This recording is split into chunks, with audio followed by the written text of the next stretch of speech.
Sveiki, aš Saulius Kromulcas ir šiandien filmuojame Kauno prekybos pramonės amatų rūmų podcastą, kurio tema lenktynės su rinka. Ar tikrai dirbtinis intelektas diktuoja sprendimus? Ir šiandien mūsų podcast'e pakvietėm verslo ryklius, žmonės, kurie kiekvieną dieną susiduria su pardavimais, kurie žino pardavimų skonį. Ir šiandien kviesiu pasikalbėti UAB Hessen Group komercijos vadovę Jolantą Mizeikytę. Sveiki, Jolanta. Sveiki, Sauliau. Va, tai pirmas klausimas, Jolanta, kokį paruošiau, tai apie iššūkius, ar ne? Esat tas verslo ryklys, kuris na, sakykime, prisidat prie organizacijos krypties, prie visų šitų formavimo dalykų. Tai kokie tie pardaviminiai iššūkiai, ar ne, vat, su kokiais susiduria šiandien? Pirmiausia, ačiū už labai gražų pristatymą. Dar niekada negirdėjau, kad galėčiau būti vadinama rykliu, bet iš tikrųjų tai verčia stiebtis ir stengtis. Kalbant vėlgi apie tuos pardaviminius iššūkius, ar ne, tai tas pardaviminis iššūkis greičiausiai yra susijęs su tuo, kad kokį mes pardavimų žmogų turim. Ir jeigu mes kalbėtume apie pačius pardavimo vadybininkus, tai dėja, bet ne visus naujai paruošiamus pardavimų vadybininkus mums kaip įmoniai ar tiesiog mūsų klientų įmonėms pakankamai pavyksta išsigryninti, nes jie tiesiog dažniausiai ateina pasiruošę tuo, kad pardavėjas yra ta profesija, kur yra faina, smagi, aš daug važinėsiu pas klientus, man nereikės būti ofise, būsiu įmonės veidas, mane mylės visi, bet susiduriam su tuo tokiu iššūkiu, kad pardavimai yra sena kaip pasaulis profesija. Tai yra ta profesija, kuri lygiai taip pat reikalauja ypatingai didelio darbo. Ir pardavėjo darbas yra ne vien tik tais visur važinėti, ką vėlgi dažniausiai atrodo patiems žmonėm, bet pardavėjo darbas susiduria ir su tuo, kad mes turim turėti kažkokią analizę, prognozę, savo tikslų nusimatymus ir kitus panašius dalykus. Tai atėję nauji žmonės, dažniausiai tuos, kurios mums pavyksta įsivertinti, tai yra ta dalis, kuri nėra jų mėgstamiausia. Ir kai sužino šitą realybę, tiesiog ta profesija patampa nebeaktuali. Ir tie tokie iššūkiai, kurie dažniausiai šiandien yra susiję, gal jie yra susiję ne su pačiomis kompetencijomis, bet su žmogaus gal tokiom ir asmeniam savybėm. Nes tos asmenės savybės vienaip ar kitaip jos vis tiek turėtų būti susijusios su ta veikla, kurią tu darai, bet ta veikla turėtų būti galbūt iš mokymo įstaigos atėjus tokia, kokia jinai iš tikrųjų yra, ne vien teorinių pagrindų. Tai girdžiu, ką sakot, kad tas momentas, kad visi įsivaizduoja, kad čia kaifuosim darbe, niekas mūsų nekontroliuos ir panašiai, čia važiuosim, užkariausim pasaulį, bet kada reikia truputį, ta prasme, atsiranda monitoringas, stebėjimas, ką tu darai, kaip tu pasieki vienus ar kitus KPI'sus, tai automatiškai ta pardavėjo profesija tampa nebe tokia patraukli, jeigu gerai suprantu. Yra įmonių tikrai tokių, kurios gali užtikrinti tai, kad pardavėjas tikrai nėra kontroliuojamas, daro ką nori, važiuoja kur nori ir to monitoringo visiškai nėra, ar ne? Natūralu, kad tokių įmonių buvo ir bus, bet dėja, jeigu mes kalbam apie didesnės įmonės, kuriuose mes turim ir pardavimų vadovą, ir keletą pardavimų vadybininkų, gal net ir kelias dešimtis kai kuriais atvejais, nes vėlgi rinkos yra kažkaip taip paskirstomos ir padalinamos, tai taip, šitoje vietoje tas rodiklis, kuris galbūt ne visais atvejais, jisai yra vėlgi pačių pardavėjų labai mėgstamas. Kodėl taip yra? Dažniausiai vis tiek visos įmonėse yra keliami kažkokie tai KPI'sai, priklausantis nuo įmonės veiklos. Ir jeigu mes tų KPI'sų nepasiekiam, natūralu, kad mes turim turėti kažkokį paaiškinimą. Ir čia mes susiduriam su problema, kad šitų paaiškinimų būna labai įvairių, bet dažniausiai po šitų paaiškinimų atsitinka gyvenimas ir mes pardavėjo nebeturime. Gerai, turiu klausimą tada, Jolanta. Tai žiūrėkit, ateina tie žmogučiai, realiai klausiu beveik visų savo pašnekovių, ateina tie žmogučiai ar ne, ir kaip vertinat jų parengimą? Na, pabuvo kažkur pasimokė to pardavėjo amato, pavadinkim taip, ar ne? Kokie jie ateina pas jūs ir kaip vertinat to, kas atėjo? Atskyrėm jau, tu prasme, tas asmeninės savybės, kad jos yra svarbios, bet ar pakanka tų bazinių žinių, su kuriom ateina, ta prasme, pas jūs? Tai gal tas vėlgi žinias reikėtų skirstyti, ar ne? Tai jeigu mes kalbėtume apie tas tokias skaitmeninės žinias, taip, pardavėjai ateina paruošti, bet dėja tenka pripažinti ir tai, kad to žinios yra tiesiog, fragmatiškos. Ir jeigu mes turim kaip pavyzdys kažkokius rodiklius, duomenius, suvestus į duomenų bazę, galbūt į Excelį, priklausom nuo to, kokius įrankius įmonė naudoja, Taip. tai mūsų naujai paruošti pardavėjai tiesiog nesugeba jų analizuoti. Tai gal čia toks vienas, ar ne? Kalbant apie pačią analizės įgūdžius, ar ne, tai yra tas, kas tikriausiai net ir sunkiai yra paruošiama, todėl kad kiekviena nori įmonė matyti tam tikrus pjūvius. Natūralu. Ir šitoje vietoje vėlgi tai yra tos žinios, kurios yra visiškai galbūt minimalios. Bet vėlgi žiūrint iš kitos pusės, gal net ir sunku įsivaizduoti, kaip tos žmonės, būsimus pardavėjus būtų galima parengti joms.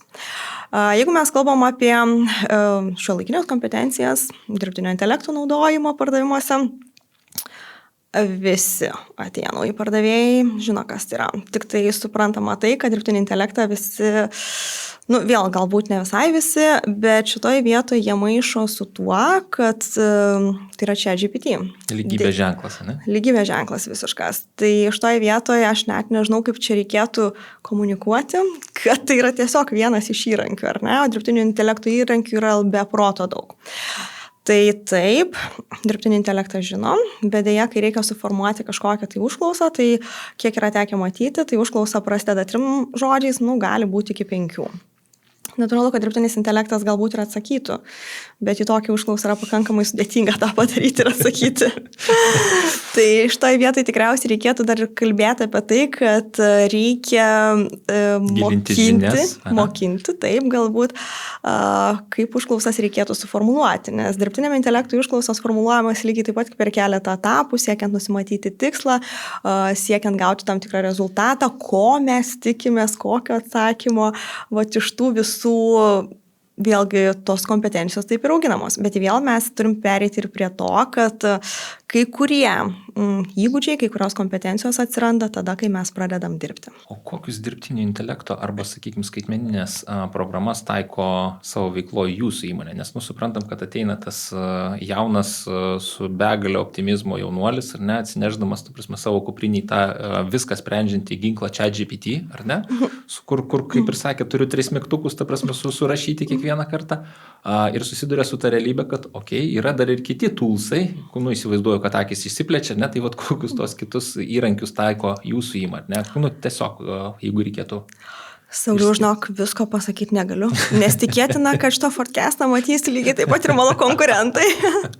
Tai gal tiesiog paminėjus tokiais bendriniais, ar ne? Tai kad mūsų įmonė dirbtinį intelektą naudoja tam, kad būtų atliekamos duomenų analizės ir iš tikrųjų dirbtinis intelektas tą daro pakankamai neblogai, bet patikrinti tikrai reikia.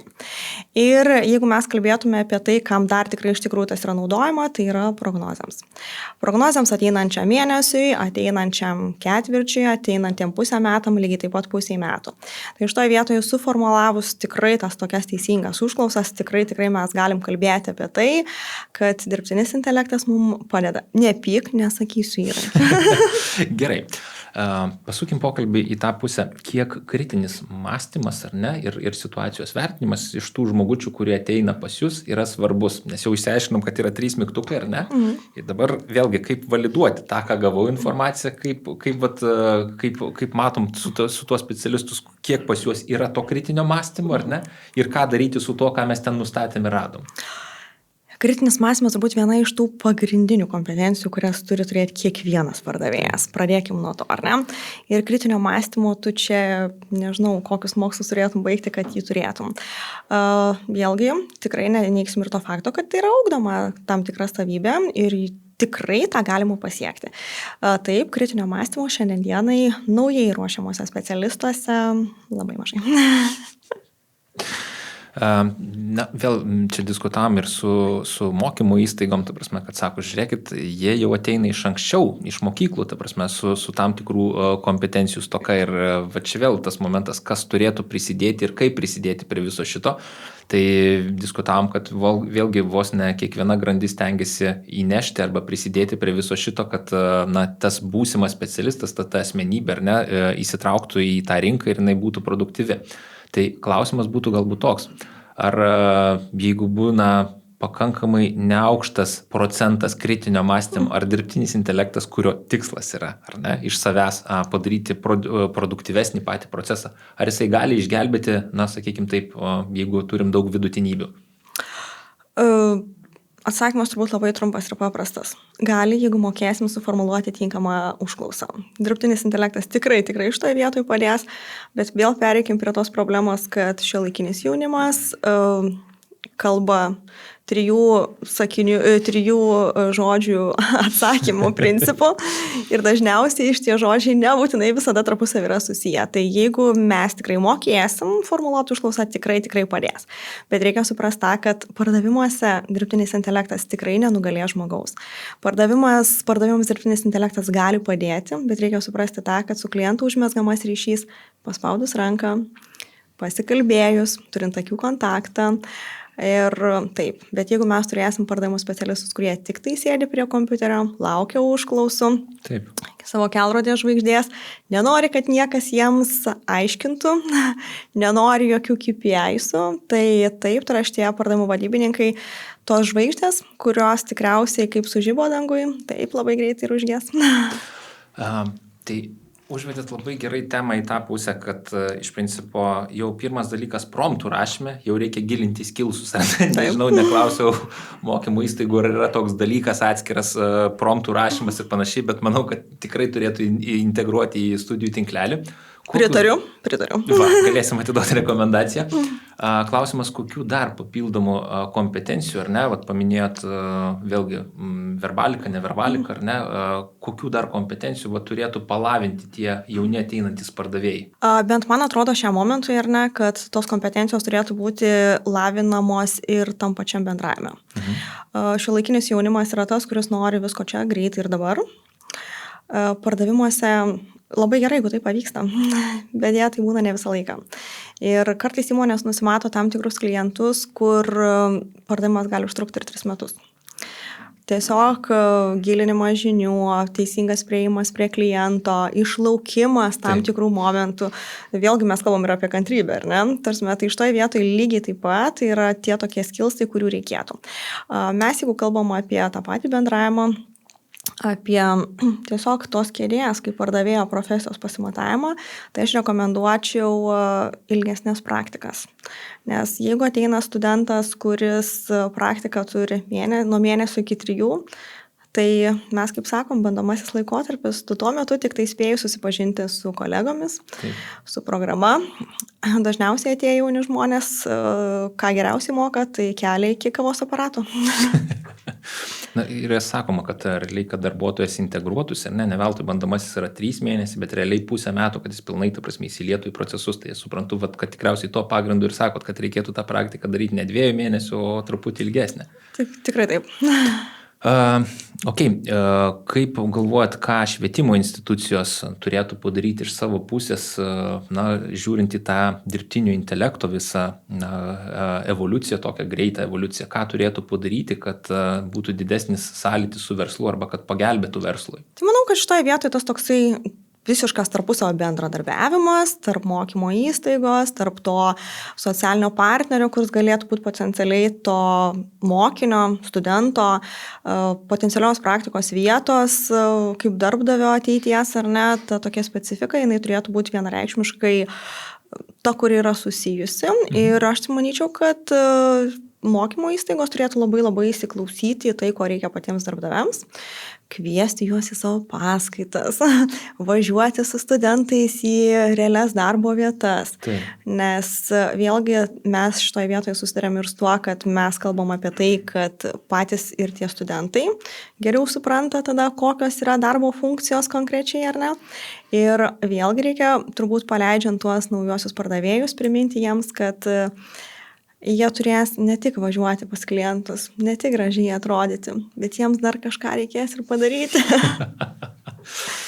Tvarka. Tai labai gražiai surezumavot, kad pardavėjas ne tik turi gražiai atrodyti, bet ir tuo pačiu kažką tai padaryti. Ačiū labai, Jolanta, ta prasme, už laiką, ačiū už tą pozityvą ir tą teigiamas taiklės žinutės. Vėlgi momentas, koks turbūt išgirdot, kad pagrindinis momentas kritinis mąstymas jo niekas neatšaukė, ar ne? Ir jį reikėtų lavinti. Pardavėjo kompetencijos, jos vėlgi lygiai taip pat išlieka su verbalika ir neverbalika ir čia akių kontaktas ir visa kūno kalba, ko niekas tikrai neatšauks. Ir esminis dalykas, kad vėlgi kuo daugiau praleisti laiko pačiam procese, ilginant tas pačias praktikas ir pilnai integruojant žmogų, kad jisai suprastų, kaip veikia visa ekosistema. Tai dar kartą dėkoju Jums, Jolanta, už laiką, smagiai pasikalbėjom. Čia buvo Saulius Kromalcas ir iki susitikimo kitose podcastuose.